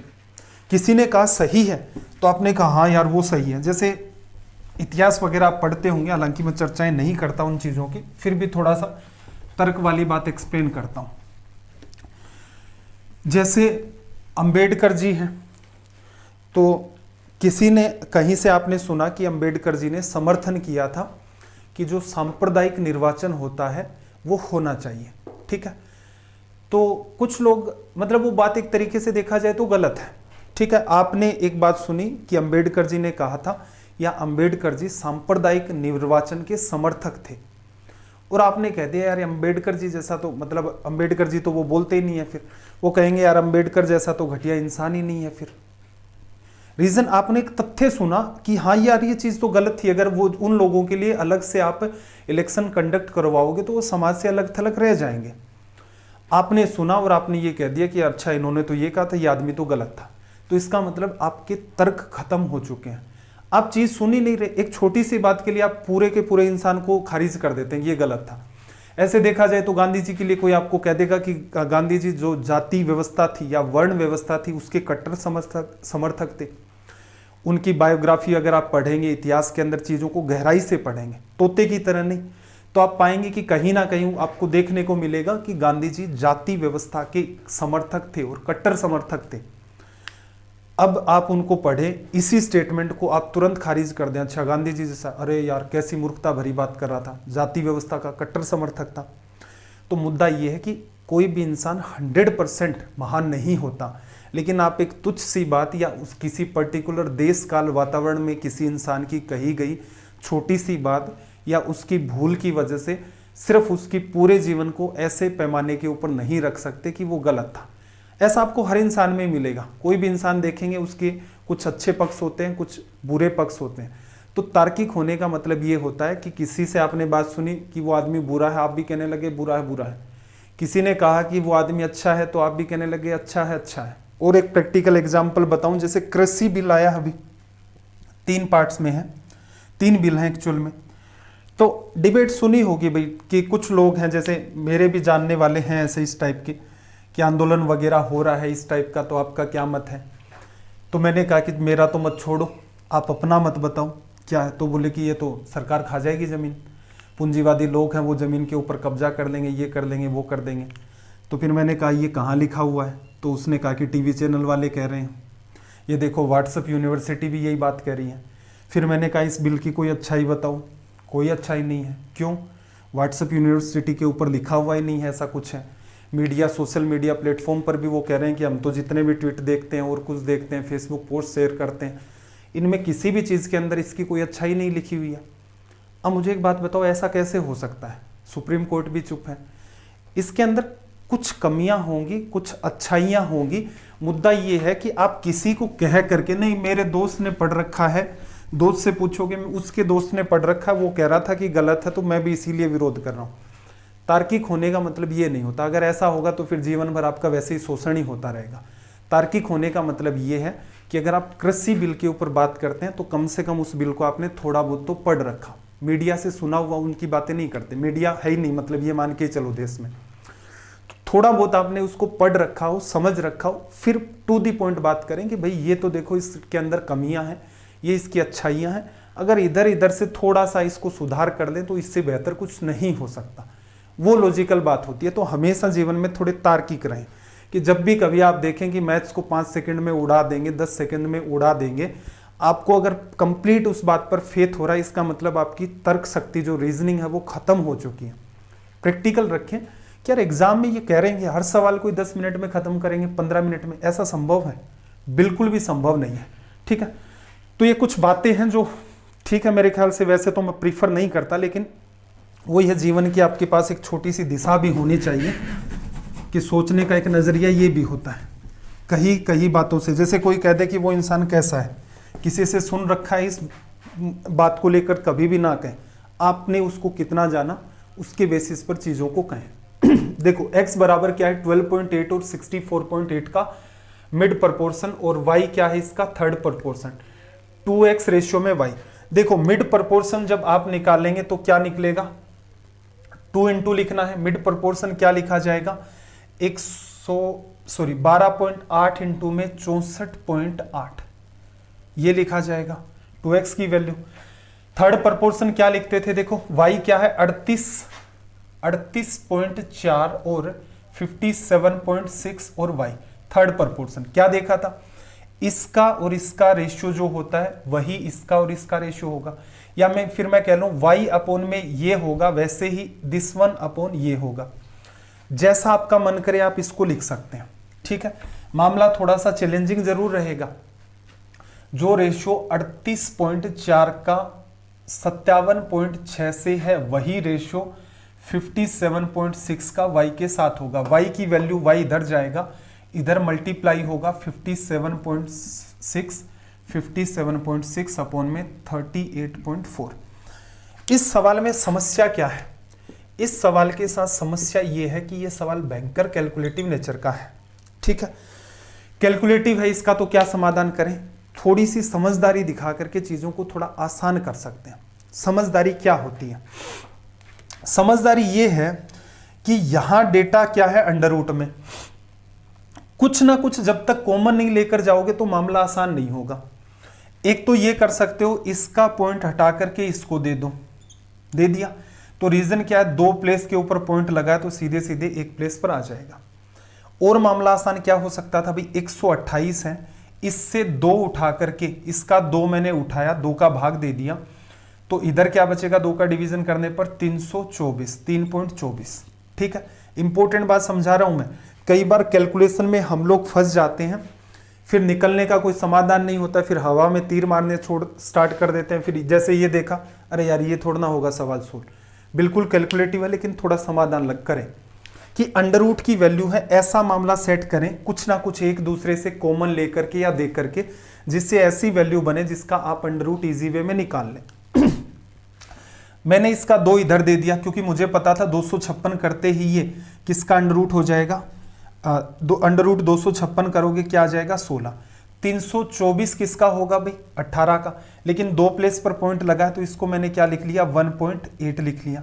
रेशियो में मेरे पास ये वाला डेटा है, ठीक है। अब मैं क्या करता हूं, इसको भूल गया, एग्जाम में ये कुछ चीजें हैं जो काम आती है, इसको मैं भूल गया, उसे वापस नहीं लिखना है, सीधे ही लिखो। एक पॉइंट तो देखो इससे खत्म हो गया, और ये लेफ्ट का पॉइंट इस राइट से, पॉइंट सारे के सारे खत्म हो गए, रिजल्ट परफेक्ट आ रहा है, इसका मतलब कटिंग तो होगी। जैसे 18 से कट रहा है क्या, 18 3 आपका 54, 3 बचा, ये कितना आ गया 32, 16 से काटा आपने 2 बार 32 आ गया। फिर देखना इसको इससे काटोगे 2 से तो ये कितना आ गया 192 का मल्टीप्लाई कर दिया 192 रेशियो में 576। अगर मैंने कोई गड़बड़ नहीं की है तो मेरे हिसाब से ये बन रहा है, गड़बड़ तो की लग रही है भाई। 18 से काटा, 18 3 54 हो गया था अपना, 18 3 अपना 54 हो गया था, और फिर 18 2 36 हो गया था, 16 2 32 से 32 को कैंसिल आउट कर दिया, 2 आया ही नहीं ना अपने पास, तो 384 ही मेंटेन था, ठीक है। ये गड़बड़ की थी। अब देखो ऑप्शन किस वे में बन रहे हैं, एक तो रफ आइडिया लगाना, जैसे ये हमने माना किस रेशियो के अंदर बनेंगे, ये लगभग कितना है 400 और ये लगभग कितना है 600, 400-600 का रेशियो देखोगे 2:3 के आसपास बनता है। तो देखना जरा, अगर मैं 2:3 में, ऑप्शन में भी है ना ऐसा ऑप्शन, अगर मैं 2 का इसमें भाग दे देता हूं तो यहां मेरे पास बचेगा 192। अगर मैं इसमें 3 का भाग देता हूं, मुझे एक रफ आइडिया लगा कि ऐसा ऐसा हो रहा है, 3 का भाग दे देते हैं तो 192, तो इसका मतलब ये इससे कट जाएगा, रिजल्ट क्या आ जाएगा 2:3। ये एक अप्रोच होती है कैलकुलेटिव सवालों को डील करने की, कि सवाल का आंसर किस दिशा में जा रहा है, जो चीजें आपने काम में ले रखी हैं उसको कितने सटीक वे से आप यूज करेंगे तो आपका रिजल्ट थोड़ा परफेक्ट तरीके से निकल के आएगा। चलिए भाई सवाल नंबर 19 की बात कर लेते हैं। काफी लंबा चौड़ा सेशन हो गया आज, लेकिन सवाल वही है कि थोड़े ढंग के हैं, पेशेंस दिखाओ आप भी। देखो, एक रेस ट्रैक एक रिंग के आकार में है। आंतरिक और बाह्य परिधि कितनी है? 440 और 506। 6 मीटर स्क्वायर के हिसाब से समतल करने का व्यय कितना होगा? बात को अंडरस्टैंड करना। रेडियस 7 होती है, सरकमफेरेंस कितनी होती है आपकी? 44। तो इसका मतलब अंदर वाली रेडियस क्या मैं ऐसा नहीं लिख सकता 70 है? 7 का 10 गुना 70, 44 का 10 गुना 440। और दूसरे वाली रेडियस, ये तो अंदर वाली स्मॉल आर लिख देते हैं। कैपिटल आर को क्या लिखोगे? 2 पाई आर के हिसाब से निकालना है। 2 पाई आर इक्वल्स टू में, एक मिनट भाई, बाहर वाली रेडियस सीधे सीधे तो पता नहीं चल रही क्योंकि टेबल का पार्ट नहीं है। 2 पाई आर को लिखोगे 2 गुना में 22/7 गुना में कैपिटल आर इक्वल्स टू में कितनी है भाई? 506। 22 से कट रहा है, 22 2 44, 22 3 66। कैपिटल आर कितना आ गया भाई आपके पास? कैपिटल आपके सही तो चल रहा है ना अपना मामला, गड़बड़ ना हो जाए। 7 3 21, 7 2 14, 15 16, 161/2। अब मुझे एक बात बताओ, एरिया क्या लिखते थे? पाई 22/7। दोनों रेडियस का डिफरेंस, मतलब जो कि आपकी क्या थी? रास्ते की चौड़ाई, और दोनों रेडियस का एडिशन याद होगा। Pi capital R square minus pi small R square, pi common आ गया, capital R square minus small R square. उसे हम लोग क्या लिखते थे? आर माइनस आर इंटू में आर प्लस आर। इन दोनों का अंतर लोगे तो 2 एलसीएम आ जाएगा। इसमें से इसको घटाओ, 70 गुना 2 144, 21 बच गया। इंटू इन दोनों को ऐड करोगे, एलसीएम 2 है, 140 160 300 301। ये एरिया आ गया। 1 मीटर स्क्वायर में खर्चा 6 है, 6 से गुणा कर दें। सोल्व करेंगे यहां से तो देखना, 7 3 21, 2 से काटा 11 बार, ये कटा 3 बार। 11 इंटू में, 11 को साइड में इसलिए किया क्योंकि इसका मल्टीप्लाई आपको पता है इजी रहता है। 9 को गुणा किया 0 9 27। 11 से करना है, पहले क्या आएगा? 9, फिर 9 और 0 9 आएगा, फिर 7 और 0 7, फिर 7 और 2 9, फिर क्या आ जाएगा? 2। ये खर्चा आएगा 297,999। 11 का मल्टीप्लाई सीखा, यहाँ टेबल का यूज किया है, बाकी नॉर्मल तरीका था। चलो भाई अगले सवाल की बात कर लेते हैं। क्वेश्चन नंबर अपना 20। ए एक निश्चित कार्य को 40 दिन में और बी ए से कितना इफिशियंट है? 25% ज्यादा, और सी बी से 28% अधिक कुशल है। ए बी और सी। अब देखना क्या कहा इसने, ए जो है वो बी ए से 25% ज्यादा है। अगर मैं ए को 25% का मतलब 1/4, इसकी इफिशियंसी 4 है तो इसकी कितनी है? 5 है। ए से 25% ज्यादा कर दिया। सी जो है वो बी से 28%। 28% क्या होता है? 28/100, 4 से काटोगे 7/25, यही आएगा। क्या कहा? सी बी से, बी की वैल्यू 25 मान ली तो इसकी वैल्यू कितनी हो जाएगी? 25 और 7 आपके पास कितना आ जाएगा? 32 इफिशियंसी। अब दोनों ही केस में क्या है? बी मीडिएटर है, इक्वल होना चाहिए, तो क्या करें? इसको 5 से गुणा कर दें, इसको भी 5 से गुणा कर दें। ए की इफिशियंसी 20, बी की 25 और सी की 32। ए किसी काम को कितने दिन में कर सकता है? 40 में। 40 दिन में कर सकता है, हर रोज काम करेगा 20। अब क्या कहा? वे तीनों एक साथ 5 दिन काम करते हैं। जितना टोटल वर्क में से 5 दिन का इनका काम लेस कर दो। 5 गुणा में डेली का काम देखो, ये हो गया 20। 20 और 25 आपका 45। 45 में 30 जोड़ोगे 75, 75 में 2 जोड़ दिया 77। तीनों की इफिशियंसी। ये टोटल काम है, ये कर लिया, हटा दिया। बचा हुआ काम बी करेगा। बी की इफिशियंसी कितनी है भाई? 25। आपसे पूछा है कितना टाइम लगेगा।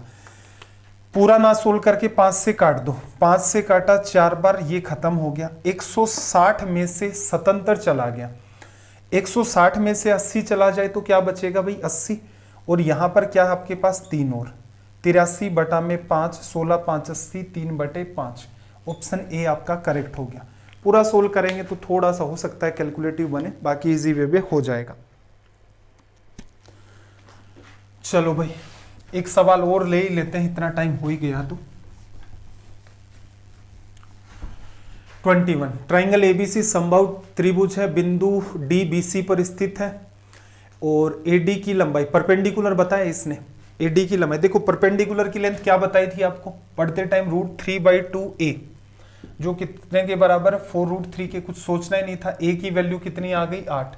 ट्राइंगल एबीसी की पेरीमीटर 3 साइड से बना है, 8 गुणा में 3 24 आ गया। सवाल नंबर 22 को देखना, जल्दी जल्दी करते हैं जो इजी सवाल है उनको।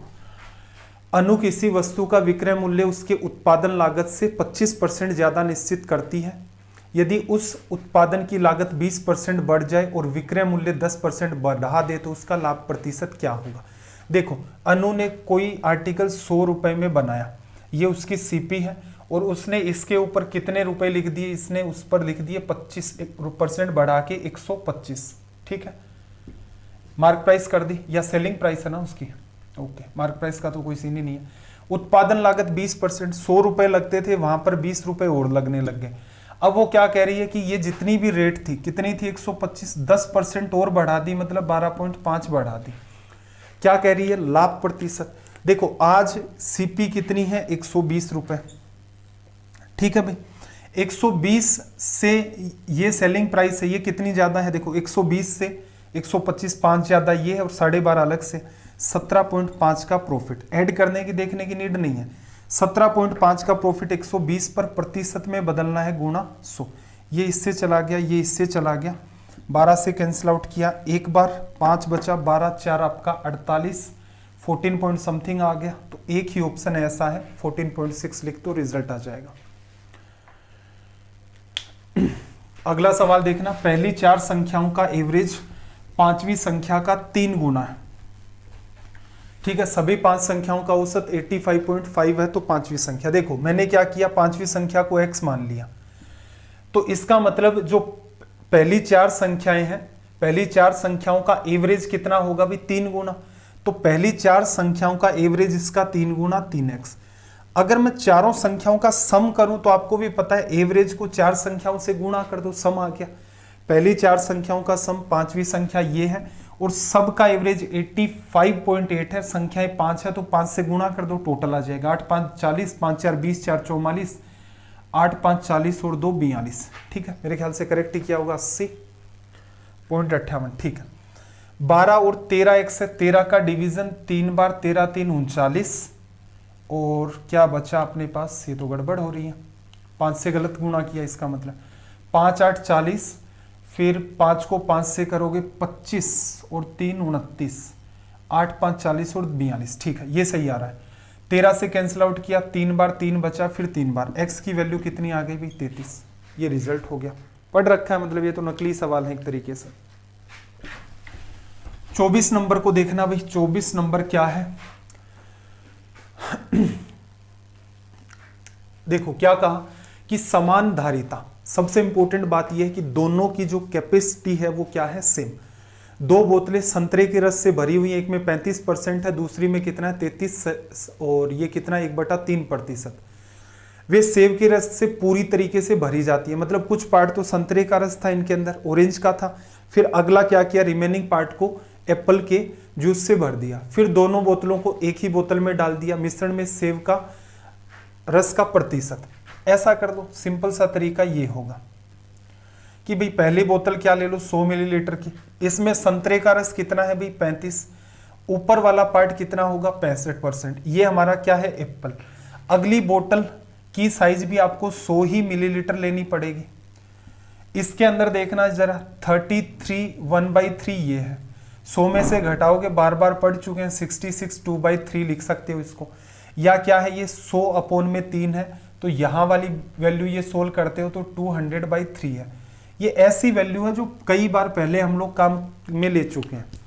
अब देखो पूरी की पूरी बोतल में आपसे पूछ रहा है एप्पल का जूस कितना है, दोनों को मिला दिया, पूरी बड़ी बोतल कितनी लीटर की 200 मिलीलीटर की, इसमें एडिशन करना है 65 का और उसके बाद 200 + 3 का, क्योंकि एप्पल का पार्ट तो यही है। ऐड करोगे 3 एलसीएम आएगा, यहाँ पर आ गया 65 गुणा 3, 60 गुणा 3 180 और 15 195, 295 और में 195 ऐड करोगे, 200 में 200 में 195 ऐड करेंगे 395, ये हो गया आपका एप्पल। परसेंटेज में बदलना मल्टीप्लाई बाई 100, इससे कट गया। 6 का डिवीजन करना है, 6 का डिवीजन देखो 3 नीचे आ जाएगा, 6 बन गया, 6 का डिवीजन 6 बार, 3 बचा आपके पास 35, 6 का डिवीजन 5 बार, कितना बचा 5 बटा में 6, 65 5/6%। ऑप्शन सी आपका हो गया करेक्ट। 25 नंबर का सवाल आपके पास है, होमवर्क स्क्रीनशॉट ले लो भाई, सवाल इंपॉर्टेंट है, थोड़ा सा मैं अप्रोच बता देता हूँ। पीछे हमने एक मॉक टेस्ट में इसे डिस्कस किया था कि x square plus x y plus y square बराबर 7 है, इसमें से एक्स वाई को राइट साइड में ले जाओ, होल स्क्वायर कर दो, तो जो स्टार्टिंग में बात दे रखी है होल स्क्वायर करने पर एक बात 21 से रिप्लेस होगी और तुरंत के तुरंत आपका ये सवाल सोल्व हो जाएगा, ध्यान रखना इस बात का। चलो भाई सवाल नंबर 25 हो चुका है, मतलब ये आप कर ही लेंगे। तो ये हो गए अपने यहाँ पर कुल मिलाकर के 7 मॉक टेस्ट। आज के मॉक टेस्ट का लेवल कुछ ज़्यादा ही एक्सट्रीम था, प्लस बीच में 5-7 मिनट अपनी कुछ अलग से भी बात हो गई थी, बातें भी बीच बीच में मेरे ख्याल से ज़रूरी है, या फिर आप खुद बताएं कमेंट में कमेंट करके कि सर ज़रूरी है या नहीं ज़रूरी है। नहीं ज़रूरी है तो भविष्य में नहीं करेंगे, अगर ज़रूरी है तो बीच में ऐसी कोई बात और भी उठा लेंगे कभी। तो चलिए भाई, एक तो सेशन को ईमानदारी से देखा करें, जो पार्ट नहीं आता उसे नोटबुक में नोट किया करें। मेरा उद्देश्य जस्ट आपको जैसे पीडीएफ भी मिल जाएंगी ग्रुप के ऊपर, उद्देश्य आपको क्वेश्चन कलेक्ट करके नहीं देना है कि ये क्वेश्चन है इनको कर दो, वो किताबों में है। इंपॉर्टेंट ये है कि मेरे पास अगर कुछ है आपको सिखाने के लिए तो वो एक अंडरस्टैंडिंग डेवलप करना मैथ को लेकर कॉमन सेंस डेवलप करना, कि थोड़े से नॉलेज का यूज करके ही आप मैक्सिमम सवालों को कैसे सोल्व कर सकते हैं। आपके अंदर एक एग्जाम अप्रोच डेवलप करना जिससे आप चीज़ें स्पीड से कर पाएं, प्लस कुछ अलग टाइप के यूनिक टाइप के सवाल आपके सामने रखना जिससे रेलवे अपना कितना भी लेवल बढ़ा ले आपके लिए कोई भी समस्या पैदा नहीं होगी। तो इनको ईमानदारी से करें, जहाँ जहाँ मैं आपको कहता हूँ कि इनको नोट्स में उतारना उतार लें, या खुद के कॉमन सेंस से भी उतार लें कि भाई इसमें मैं कंफर्ट नहीं हूँ, तो बेटर ये रहेगा। तो चलिए फिर मिलते हैं अगली क्लास में। आपका दिन रात सब मंगलमय हो। जय हिंद, जय भारत।